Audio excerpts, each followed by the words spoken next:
बता दे भाई, इसको दूर करने का कोई उपाय बता दीजिए। कहा विनाश कारण सम प्रत्यक्ष महे। अब मैं विनाश का कारण बता देता हूँ अंत में। ये अंतिम कारिका देखिए आएगी। अंतिम कार्य में कहेंगे कि ये जो है उसका कारण मैं बता देता हूँ। इसके विनाश का कारण ये, विनाश करना चाहते हो ऐसे हो जाओ, विनाश हो गया। तो विनाश का जो कारण है वो करो। ओम पूर्णमदः पूर्णमिदं पूर्णात् जो है इसके लिए है। सारा विश्व इसके अस्तित्व पर खड़ा है, सारा विश्व इसके अस्तित्व से प्रकाशित है। इसका स्वातंत्र कहीं गया नहीं। यही है, यही माया है। वेदांत भी यही कहता है ना, जिस समय आप जो है इतने संसार दुख का अनुभव कर रहे हैं, उस समय भी आपका ब्रह्म स्वरूप कहीं गया है क्या?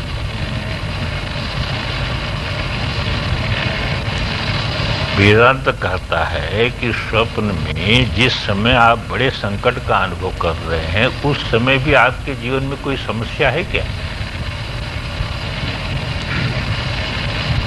पर जब तक आप जगेंगे नहीं तब तक समस्या है। जगने के बाद ही आप कह सकते हैं कि हमारी कोई समस्या नहीं थी, फिर भी चित्त भ्रम के कारण जो है समस्या में मैं भटक रहा था। आज भी कोई समस्या नहीं है, चाहे आगम की दृष्टि से लो, वेदांत की दृष्टि से किसी प्रकार की समस्या है ही नहीं। पर जैसे स्वप्न में बिना समस्या की ही अनंत समस्याओं का अनुभव करता है और उसी में मरता जीता है, इसी प्रकार स्वरूप के अज्ञान से यहाँ भी तमाम प्रकार की शरीर के साथ, पुर्यष्टक के साथ अध्यास कर लिया। अब इसके साथ अध्यास कर लिया तो समस्या का समस्या, तो दूसरी चीज तो है नहीं। तो निरंतर समस्या का अनुभव करता है, दुखी होता है, सुखी होता है। एक क्षण जो है वह सुखी होता है, 10 क्षण दुखी रहता है। अपने को जो है वह बहुत दीनहीन, गरीब, उपेक्षित अनुभव करता है। पर जिस समय ऐसा अनुभव करता है, उस समय भी उसके स्वरूप की दृष्टि से देखते तो कहाँ है? यही आगम करता है कि भाई देखो, ये हमने बता दिया कि जो है पुर्यष्टक के साथ संबद्ध होकर के ये परवश जो है संसार के भोगों को भोगता है। यदा तो एकत्र संरूढ़ा, देखो स्थूल है, बृहदारण्यक में तत्व तक पहुंचाने के लिए 2 सीढ़ी रखा,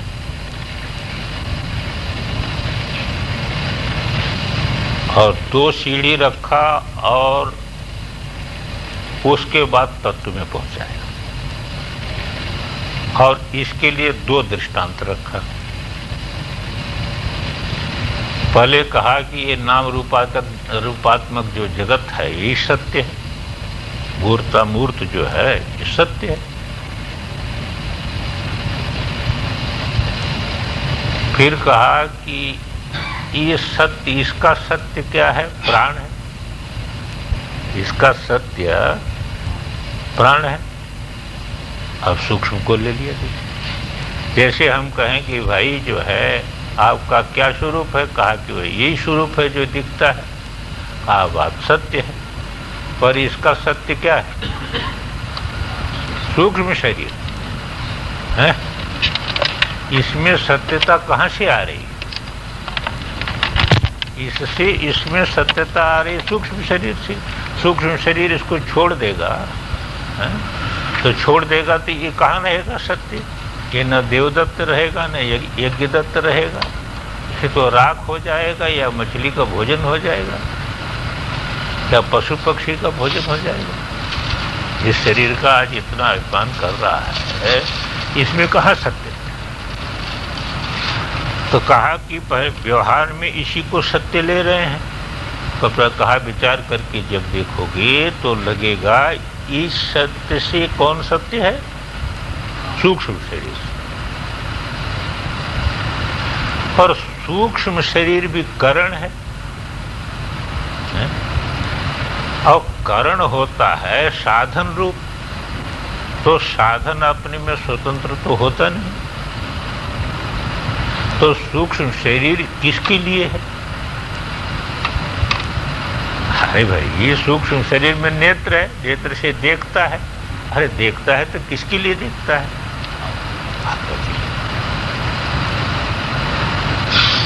इसलिए प्राण का भी सत्य, प्राण से प्राणम, आत्मा प्राण का भी प्राण। यहां भी कहते हैं कि देखो, दो प्रकार का स्थूल सृष्टि है, सूक्ष्म सृष्टि है? पर जब आप विचार पूर्व पद्धति से जब विचार करेंगे तो स्थूल सृष्टि रूपी लहर या सूक्ष्म सृष्टि रूपी लहर कहां से उद्भूत हो रही है, कहां विलीन हो रही है, ये कहां जा रही है? तत्व में जा रही है। दृश्य है और दृश्य ज्ञान है, ये दोनों कहां उद्भूत हो रहे हैं, कहां जा रहे हैं? तो देखिए, दृश्य से दृश्य ज्ञान हुआ, बिना दृश्य ज्ञान के दृश्य सिद्ध नहीं होता है। और दृश्य ज्ञान में उद्भूत हो रहा है, और उद्भूत हो रहा है घटक ज्ञान, पटक ज्ञान उद्भूत हो रहा है। एक लहर उद्भूत हो रही है, शांत हो रही, दूसरी लहर उद्भूत हो रही है, शांत हो रही है। इससे अतिरिक्त खोजो क्या है जगत? तो जब यहां पर लक्ष्य उसका जाए और आधार को पकड़ ले, अपने स्वभाव में बैठ जाए। स्वभाव में बैठ जाए तो ये सब भोग्य हो गए, तुम भोक्ता हो गए। है? अरे आप स्वभाव में बैठ गए, ये सूक्ष्म शरीर भी, सूक्ष्म भी आपके लिए है, स्थूल भी आपके लिए है। सूक्ष्म भी जो है वह आपका कार्य है, स्थूल भी आपका कार्य है। तो आप भोक्ता हो गए, ये भोग्य हो गया। तब कहाँ फिर जो है वह जब स्वरूप में जग जाए ये जीव, तो कहाँ समस्या है?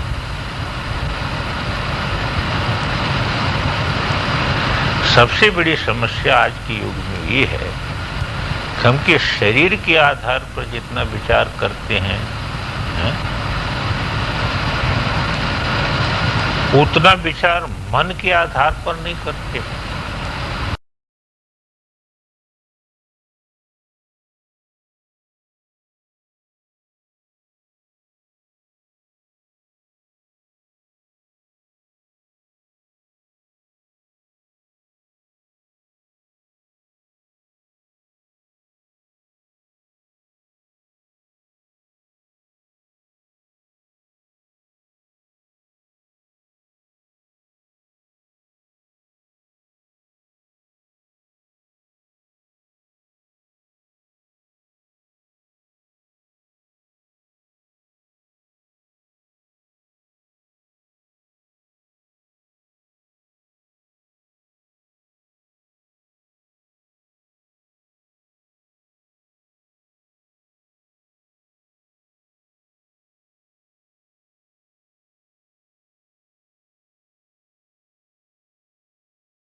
इसकी मीमांसा नहीं लगनी। पर इतने जीवंती ने जिससे जी रहे हैं, जिससे व्यवहार कुशल बन रहे हैं, जिससे ये बुद्धि तुम्हारी चल रही है, जिससे ये नेत्र आदि सब जो है वो कार्यक्षम हो रहे हैं, उस प्राणों को भी चलाने वाला, प्राणों का भी जो अधीश्वर है, उस आत्मा के विषय में मीमांसा नहीं कर सकते।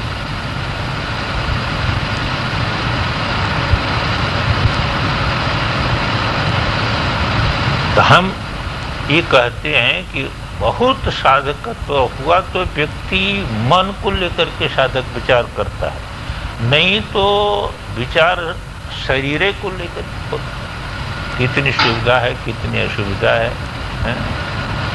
इसी विषय में विचार करता है, इसी पर मन को टिका लेता है। मन में जो वैराग्य की बात है, मन में जो विचार की बात है, 24 घंटे में मन कहाँ किस प्रकार का विचार करता है।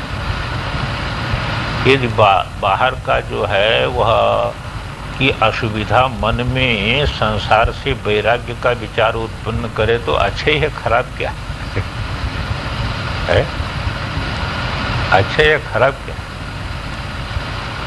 ये किसी का कड़वा शब्द आप सहन कर ले और आपके अंदर विचार उत्पन्न हो जाए तो आप बोध के नजदीक जाएंगे, हैं? आप दूर कहाँ हो रहे? आप दूर नहीं हो रहे, आप बोध के नजदीक हो रहे, पर उतना लक्ष्य नहीं बना पाता है।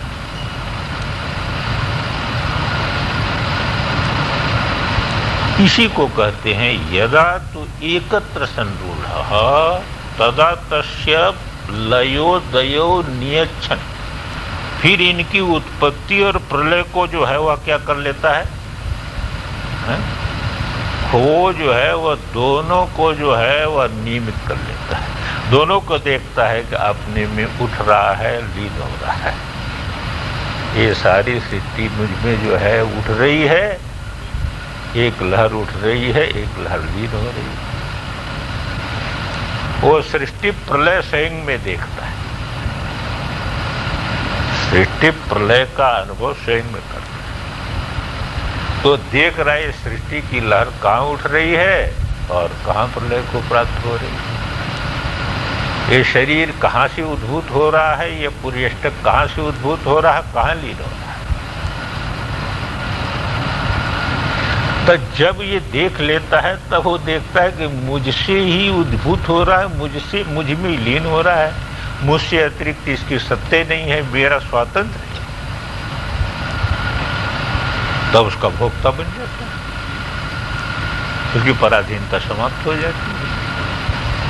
तो जो कहा था कि जो है वह परबशो भोगम भूमते हैं, अब स्वातंत्र हो गया। तो इसी को कहते नियच्छन भोक्तृता में थी, ततश्चक्रेश्वरो भवे। अभी चक्रेश्वर सारी शक्तियों का ईश्वर हो गया। ये जितने ब्राह्मी इत्यादि जो शब्दों में बैठ करके जो है इसको लगा रही थी पशु भाव में, जितनी शक्तियां थी, जितने संकल्प इसके बांधने वाले थे, अब वो सब जो है इसके बांधने वाले नहीं है। अब उसको हाथ जोड़े खड़े हैं उसके साथ। हाँ, अब तो चक्रेश्वर हो गया ना, जो शक्ति चक्र है ना, ये शक्ति चक्र का ईश्वर स्वयं हो गया। जब शक्ति रूप में गृहीत हो गई है वो शक्ति, अब शक्ति रूप में गृहीत हो गई तो फिर आपको क्या बाधा करेगी? आपकी शक्ति आपको क्या बाधा करेगी? इसी को कहा नियच्छन भोक्तृता में ततश्चक्रेश्वरो भवे। यदा पुनस्तु एकत्र स्थूले सूक्ष्म व संरूढ़ो लीन चित्त तदा तस्य प्रत्योद्भवस्य, तस्य माने प्रत्योद्भवस्य लयोद्भवो ध्वंस प्रादुर्भावो नियच्छन है, दोनों को स्वरूप में जो है वह नियमित कर देता है। कुर्वन् भोक्तृताम प्राप्नोति, वो भोक्तृता को प्राप्त हो जाता है, भोक्तृभाव को प्राप्त हो जाता है।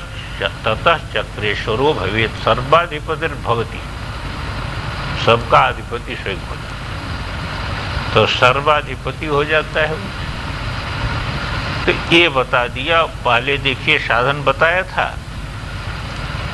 साधन बताया, उसमें सावधानी भी बताया कि देखो सूक्ष्म चीज है, इसमें कहीं पर स्थूल दृष्टि से आपको चीज नहीं दिखती है, पर जब एकाग्र होते हैं तो दिखती है।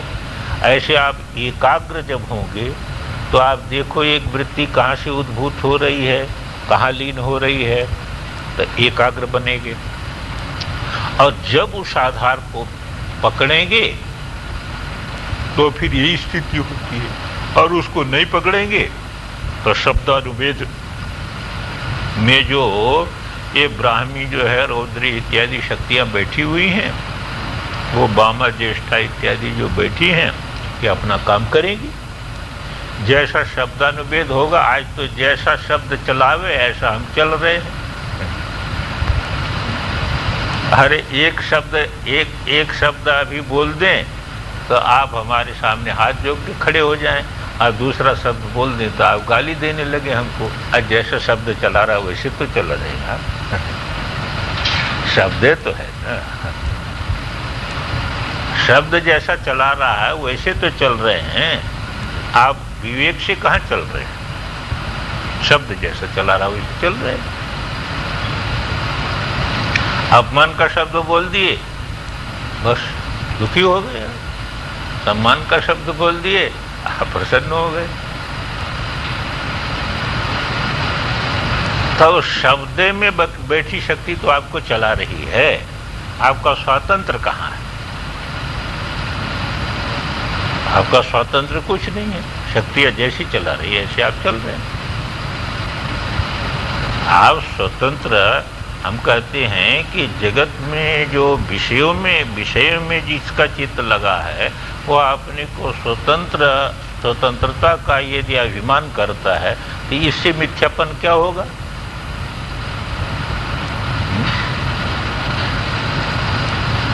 वो अभिमान जो है वह दूसरे से तो कर लेता है, पर जब इसको क्रोध दबा देता है, काम दबा देता है, मोह दबा देता है, तो उस समय अभिमान कहाँ जाता है इसका? उसमें क्रोध पर क्रोध क्यों नहीं करता? क्रोध के समान कोई जो है वह खराब चीज है, और उस पर क्रोध क्यों नहीं करता?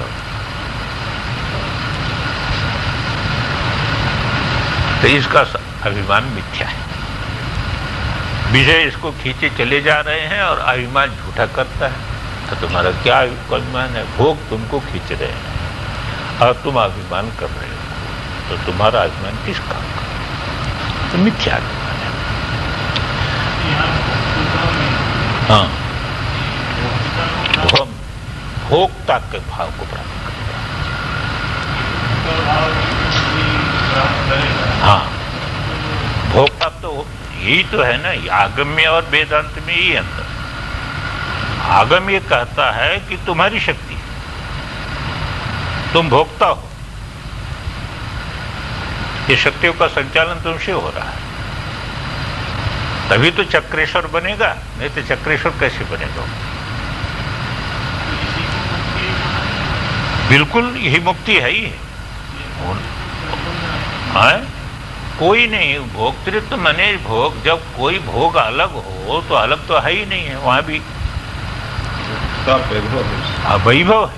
जैसे मैं कई बार कह चुका, आपका संकल्प जो आज बंधन मालूम हो रहा है, तो योगी हो जाए तो यही संकल्प आपका वैभव है, क्योंकि जो संकल्प आप कर देंगे वही हो जाएगा। वहां पर तो ऐसा है कि निर्विशेष में ले जाते हैं, तो इनकी यहाँ भी निर्विशेषत्व है, पर वेदांत के तरह निर्विशेषत्व नहीं, क्योंकि ये शक्ति मानते हैं ना, स्वातंत्र शक्ति जो मानते हैं। और परम शिव में ये भी मानते हैं कि शक्ति की अभिव्यक्ति नहीं है, पर शिव में शक्ति तो अभिव्यक्त है ना। परम शिव दशा में शक्ति की अभिव्यक्ति नहीं है, पर शक्ति नहीं है ऐसा नहीं, स्वतंत्र शक्ति है, स्वतंत्र शक्ति का दो दशा, जिसको बार बार जो है वशिष्ठ जी कहते हैं, अरे वायु एक निस्पंद है, एक स्पंद है। निस्पंद है तो कोई भान नहीं है उसका, पर वायु है कि नहीं है? स्पंद है तो उसकी सारी कला देख लो, स्पंदित है तो उसकी सारी कला देख लो, पहाड़ों को उड़ा रहा है, उसके भेद भी हो जाते हैं 49। हाँ, 49 हो जाए, बहुत हो जाए, ऐसी अनंत शक्ति हो जाएगी। भूल में स्वातंत्र शक्ति एक है, जो विमर्श है, स्वातंत्र है, स्वभाव है, इसको तो स्वभाव मानते हैं ना। ये कहते हैं कि चैतन्य को यदि हम ब्रह्मवादी के समान माने तो आस्था से देख रूपेण बपुषा चेन महेश्वर है। यदि महेश्वर को हम एक रूप माने, एक खंभे के समान एक ही रूप रहे वो है, आस्था से देख रूपेण बपुषा चेन महेश्वर, तो महेश्वरत्वम संवित्वम तद अत्यक्षत घटा दियो। तो जैसे घट में ज्ञानोद्भव नहीं है, ऐसे उसमें भी ज्ञानोद्भव नहीं होगा। उसमें ज्ञानोद्भव होगा कैसे? परामर्शत्व तो नहीं आएगा। और जो है वह दूसरे क्या है कि वो महेश्वर कैसा रहेगा, वो महेश्वरत्व तो उसमें कैसे घटेगा है? महेश्वरत्व तो कैसे घटेगा? इनका तर्क ये है कि महेश्वरत्व तो कैसे घटेगा, बोलो। हाँ भाई, आप भी मानते हैं, ब्रह्म का ही लक्षण कर देते हैं कि सृष्टि पालन संहार जिससे हो रहा है, ये बात सब ठीक है, पर ये बताओ कि यदि वो जो है वह इस प्रकार का ब्रह्म हो, है? हाँ, ऐसा ब्रह्म ठीक है कि जो है वह बिनु पग चले, सुने बिनु कहना, वो तो ठीक है, उसको कोई इंद्रिय इत्यादि की जरूरत नहीं है, पर सर्वज्ञ है, सर्वशक्तिमान है, उसको किसी करण की अपेक्षा से नहीं है, ये उसका स्वातंत्र है। ऐसे चैतन्य का स्वातंत्र है कि अनंत रूपों में जो है वो स्फुरित होकर के ज्यों का त्यों रहना, अनियजित रहना, ये उसका स्वातंत्र है। जैसे पर्दे का स्वातंत्र है कि उस पर चाहे आग दिखे, चाहे पानी दिखे, है? और चाहे जो भी दिखे आपको, और उससे पर्दे का कोई संबंध नहीं है। जैसे दर्पण का स्वातंत्र है कि पूरा नगर का नगर उसमें दिखे, पर दर्पण में कोई स्पंद हुए नहीं। इसी प्रकार इस चैतन्य का यही स्वातंत्र है कि अनंत विश्व प्रतिभाषित हो रहा है, पर न तो उसका कोई स्पर्श है और न उसमें स्पंद। उसका स्पंद यही है कि ये अनंत विश्व करके जो प्रतिभाष, यही स्वभाव है। स्पंद माने यही स्वभाव है। अब इसी को जब आगे आप विचार करेंगे तो इसी की शक्ति हो गई सब, इसी की। योग वासिष्ठ में बहुत लेते हैं, अरे भाई वायु निष्पंद है तो भी वायु है, और स्पंद है तो भी वायु है, दूसरा तो नहीं हो जाएगा, वायु ही रहेगा। ब्रह्मसूत्र में भी निर्णय किया कि जो सविशेष है वो भी निर्विशेष है ना, निर्विशेष है। अब सविशेष करके आपको दिखता है, पर है निर्विशेष ही। ऐसे ही शिव अनंत ऐश्वर्य में दिखता हुआ भी निर्विशेष है और सविशेष, इसीलिए लेते हैं विश्वोत्तीर्ण विश्वरूप। तो महेश्वर विश्वोत्तीर्ण भी है और विश्वरूप भी है। विश्वरूप जब आप देखेंगे तो विश्वरूप उसका वैभव है, स्पंद हो गया। हाँ, स्पंद हो गया, ये शक्ति है, विश्वरूप उसका वैभव है। और परम शिव में जब ध्यान देंगे तो विश्वोत्तीर्ण है, वहां शक्ति भी हम क्या कल्पना करें, निष्पंद है। पर इसका मतलब वो शक्ति नहीं है उसमें, ये नहीं, शक्ति तो है पर शक्ति निष्पंद है, और स्पंद में सारा का सारा विश्व है। ये बताइए। अब यहाँ पर देखिए, इसको समाप्त करते हैं। अंतिम कारिका 52 मातृका है, 52 श्लोकों में किया। और इसमें आप इन्हीं टीकाकार इन्हीं 2-3 श्लोकों में आप ये देखेंगे, अपनी बुद्धि से निर्णय करिए इन श्लोकों का अर्थ देख करके कि ये वसुगुप्त का है कि ये कल्लट का है, स्पंद कारिका कल्लट की है कि वसुगुप्त की है। ये 3 श्लोकों को देख करके आप निर्णय करें। अंत में इसके कहते अगाध संशयाम्भोधि समुत्तरण तारिणीं वंदे विचित्रार्थपदां चित्रां तां गुरुभारतीं।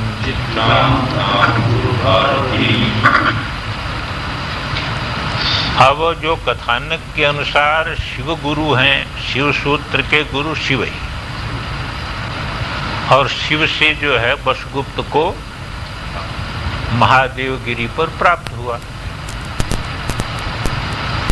अब कहते हैं ये कि अगाध संशयाम्भोधि समुत्तरण तारिणीं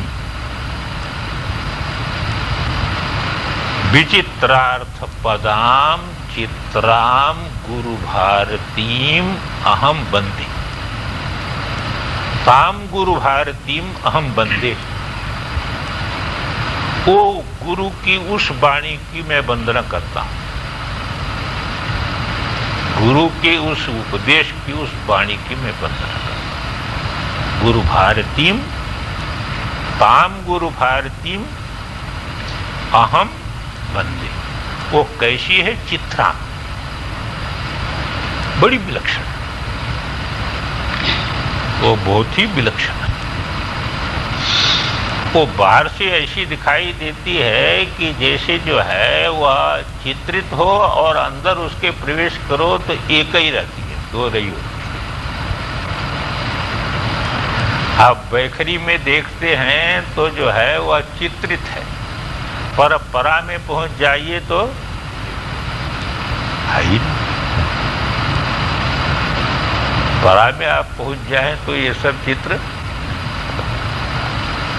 तो चित्रा विचित्रार्थ पदा,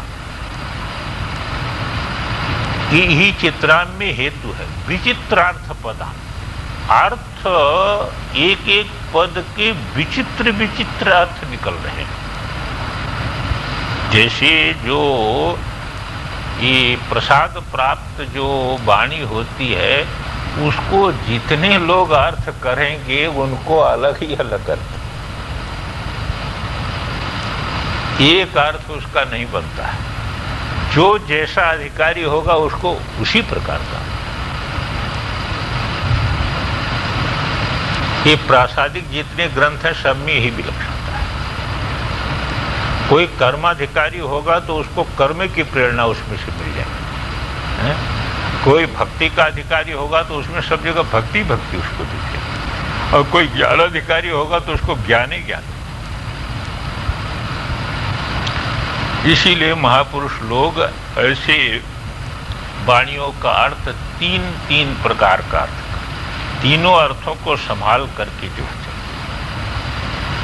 क्योंकि नहीं तो कर्माधिकारी को यदि ये ज्ञानाधिकार वाले के लिए जो बात है वो कर्माधिकारी के सामने आ जाए तो समझे नहीं पाएगा, तो उसको भ्रम हो जाएगा। तो न बुद्धि भेदम जनेता ज्ञानम कर्म संज्ञा, और वही समझेगा। इन सिद्धांतों को आज भी सर्वत्र मानते हैं। बालक छोटा होता है, स्कूल में जाता है तो उसको कहते कबूतर का क, कमल का क, ये तो सिखाते हैं। लोग थे तो कहते थे क माने कबूतर, तो बच्चे याद करते थे क माने कबूतर। तो क माने कबूतर होता है, वो कबूतर पक्षी देखा है। तो कबूतर कहने में पहला अक्षर क पड़ता है। अब कहने लगे कि भी कबूतर का क, ये क है। वो कैसा होता है तो लिख के बताते ऐसा होता है। तो क वो देख करके क सीख लिया। और जब वेदांत में आप पढ़ेंगे तो कम ब्रह्म खम ब्रह्म है, तो बताओ वो कहां से कहां चला गया अर्थ। उस क का अर्थ कहां से कहां चला गया।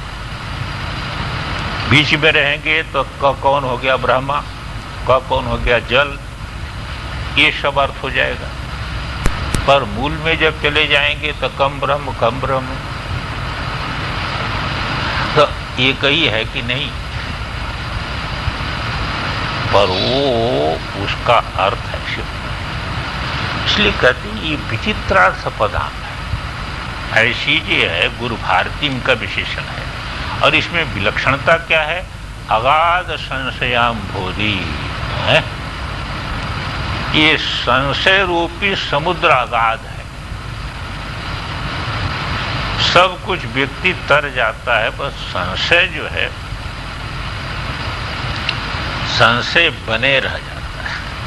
पार्वती को भी कहना पड़ा कि जो है वह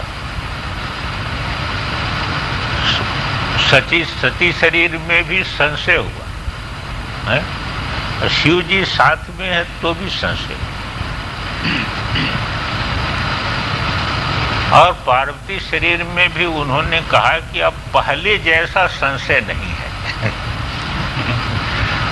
पहले जैसा संशय मतलब अभी समाधान पूरा नहीं। पहले तो ऐसा संशय था कि परीक्षा लेने चली गई, और अब श्रद्धा है। पर श्रद्धा होने के कारण मान तो रही, पर अभी समाधान नहीं है।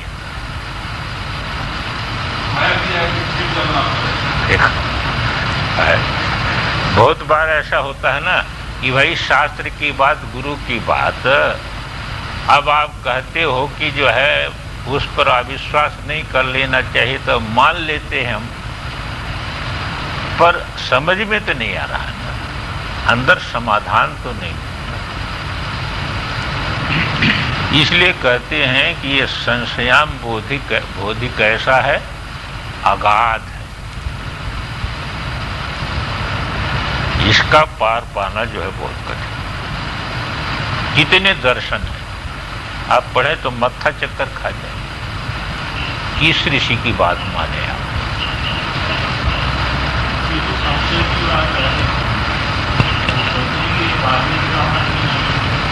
है भाई, सब चीज वाल्मीकि रामायण की ही, तुलसी रामायण में नहीं है। वो आप पुराणों को देखिए तो सब कथा मिलती है। अभी देखिए नारद की कथा सीधे शिव पुराण से, शिव पुराण क्या ज्यों का त्यों अनुवाद है। नारद की जो कथा है वह शिव पुराण का ज्यों का त्यों अनुवाद है। तो ऐसी जो कथाएं हैं, आप विभिन्न प्रकार के पुराणों को देखिए तो उस प्रकार की कथा मिल जाती है। पुराणों में सब बातें एक समान नहीं मिलती हैं। कल्प भेद से कभी कोई कथा दूसरे प्रकार की होती, कभी दूसरे प्रकार की होती, कभी तीसरे प्रकार की होती। इसका समाधान कल्प भेद से होता है। इसलिए गोस्वामी जी ने पहले कह दिया कि नाना पुराण निगमागम सम्मतम यत् रामायणे निगत।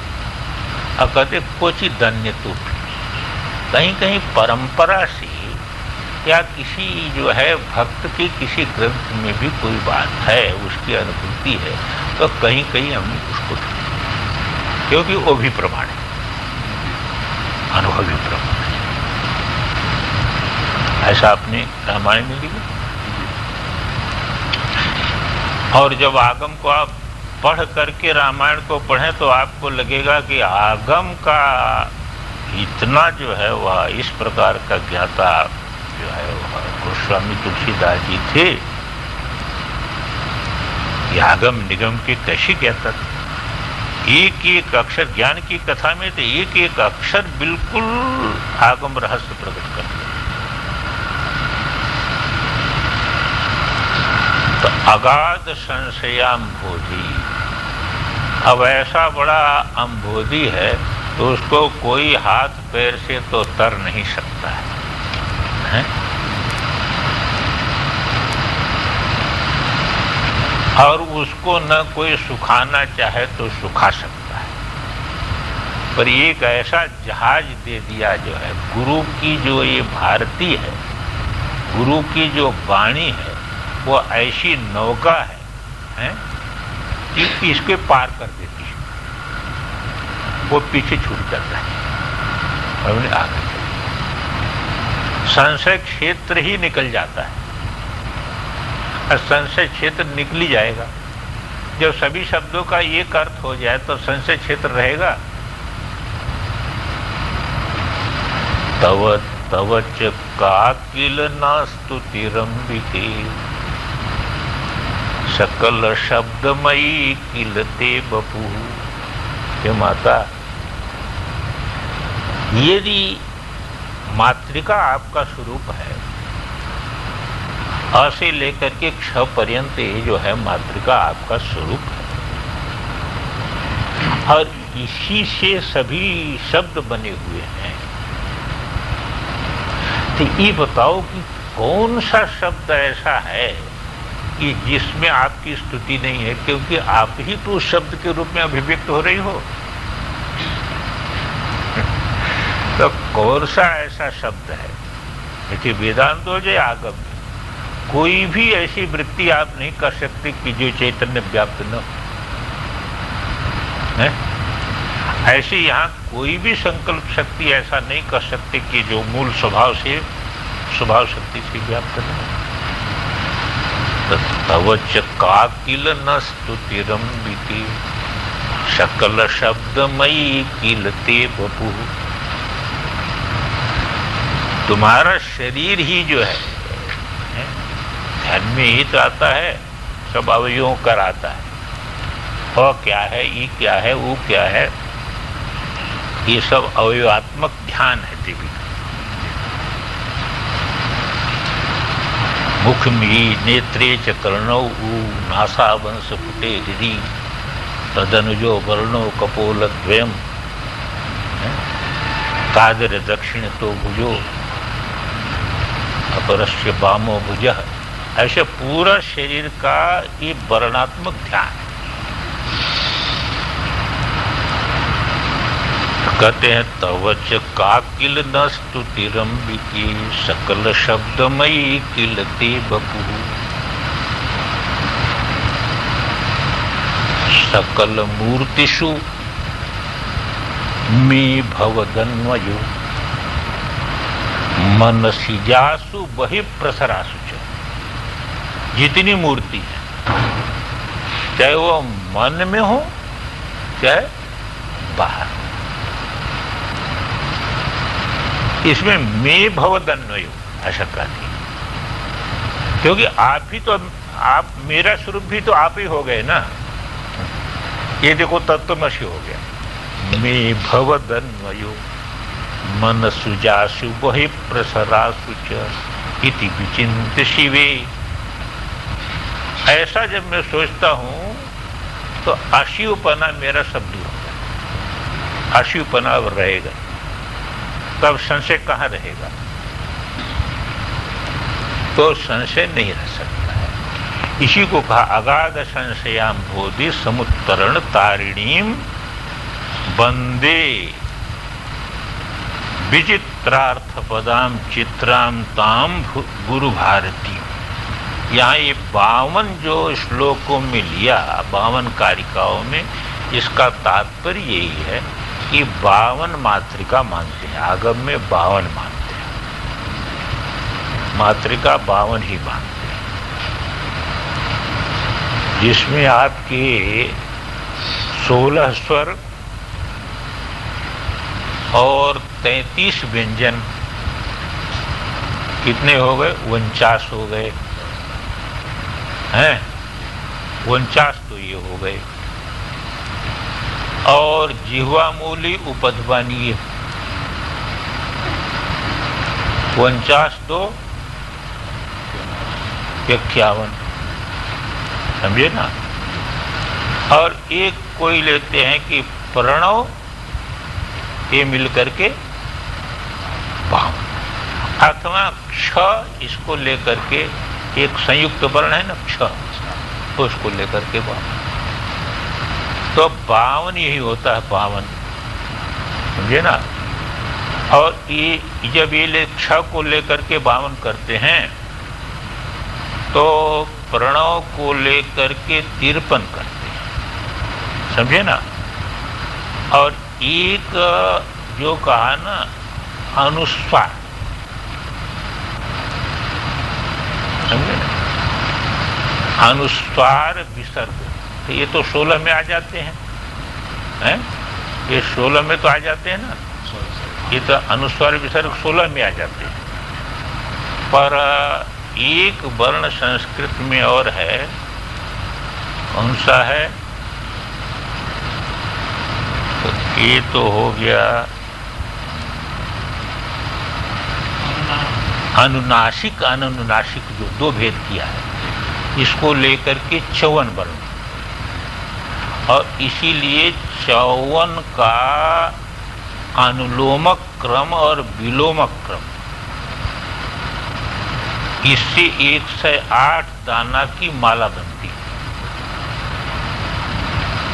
जबकि माला 108 दाना की बनाई जाती है। इसमें ये 54 जो है वह अनुलोमक क्रम का न्यास उसमें होता है, और 54 में विलोमक क्रम का न्यास होता है। इन दोनों प्रकार का न्यास से 108 दाना होता है। तो ये मातृका से संबंधित इस प्रकार का प्रयोग होता है। फिर उस प्रकार की 108 दाना की माला से जप करते हैं। ये जो पद्धतियां हैं, ये पद्धतियां ऐसी नहीं हैं। अपने यहाँ की पद्धतियों का जो आजकल लोप होता जा रहा है, और लोग उसको समझते नहीं हैं। जैसे देखिए, शेर खत्म हो गया, रुपया खत्म हो गया है? पर इस बात पर, क्योंकि अपने यहाँ का कोई अपना स्वाभिमान वाला तो रहा नहीं। अरे शेर ऐसे नहीं बना था, शेर में 16 छटाक होता था। तो क्यों 16 छटाक होता था? षोडश कलप पुरुष,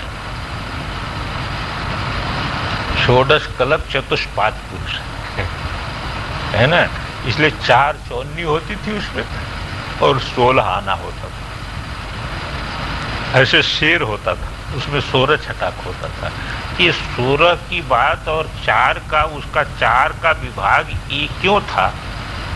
ये चतुष्पाद और षोडश कलप पुरुष के आधार पर ये कल्पना थी व्यवहार में। इसी प्रकार 108 दाना की वो माला बनाना, 108 दाना की माला इसलिए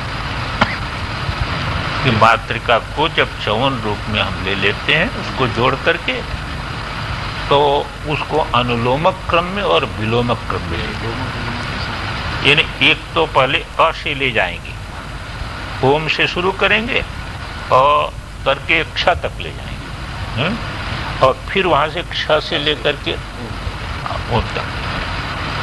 तो अनुलोमक विलोमक क्रम से 108 होता है, इसलिए वो 108 दाना की माला बनाई।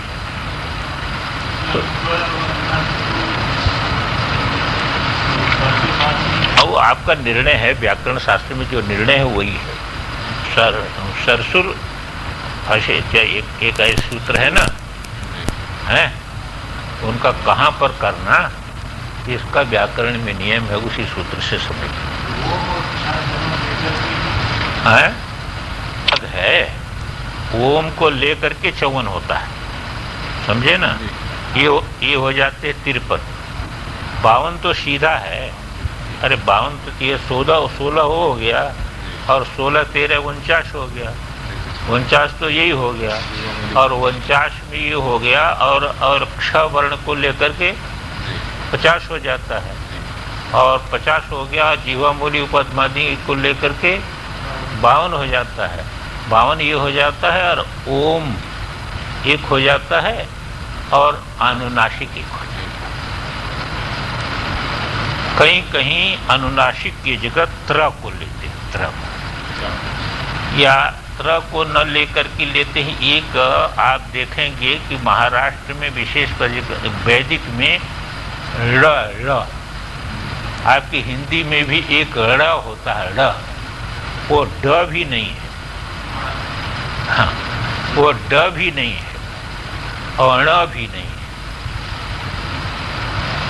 जैसे लड़का, अब लड़का में जो ड़ लिखते हैं आप, वो ड भी नहीं है, हैं? और हाँ, पंचवर्ण में कहाँ है? वो ड नहीं है, ड नहीं है और ण भी नहीं है। हाँ, ण भी नहीं है, इसलिए वो उसमें आता नहीं 33। अच्छा, वेद में देखिए अग्निमीड़, तो वहां पर उसको आप वो ड भी नहीं है, ल भी नहीं, और ल को ही ऐसे करके लिखते, ऐसे हैं, उसी को एक वर्ण लिखते हैं, अनुनासिक को न लेकर के उसी को एक वर्ण, और वही संगत मालूम था, वह संगत मालूम, वो वेद में भी प्रसिद्ध है, दक्षिण में भी प्रसिद्ध है। गोपाड़ा, गोपाड़ा ये बोलते हैं ना महाराष्ट्र में, तो ल कोड़ा हो जाए।